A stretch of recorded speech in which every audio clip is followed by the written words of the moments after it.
ಹುಟ್ಟುನಾಮ ಅವರ ಜನನ 29 ಡಿಸೆಂಬರ್ 1904ರಂದು ಜನಿಸಿದರು.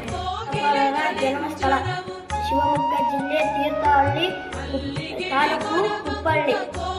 ಅವರ ತಂದೆ ವೆಂಕಟಪ್ಪ ಗೌಡ, ತಾಯಿ ಸೀತಮ್ಮ.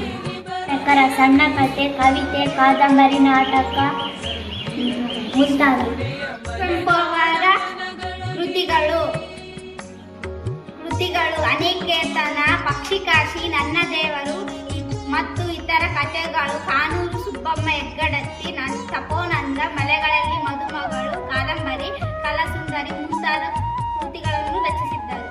ಅವರು ಪಡೆದಿರುವಂತಹ ಪ್ರಶಸ್ತಿಗಳು: ಕೇಂದ್ರ ಸಾಹಿತ್ಯ ಅಕಾಡೆಮಿ ಪ್ರಶಸ್ತಿ, ರಾಷ್ಟ್ರಕವಿ ಪ್ರಶಸ್ತಿ, ಪಂಪ ಪ್ರಶಸ್ತಿ, ಪದ್ಮಭೂಷಣ ಪ್ರಶಸ್ತಿ, ಪದ್ಮವಿಭೂಷಣ ಪ್ರಶಸ್ತಿ, ಗೌರವ ಡಾಕ್ಟರೇಟ್ ಪ್ರಶಸ್ತಿ, ಕರ್ನಾಟಕ ರತ್ನ ಪ್ರಶಸ್ತಿ ಮುಂತಾದ ಪ್ರಶಸ್ತಿಗಳನ್ನು ಪಡೆದಿದ್ದಾರೆ.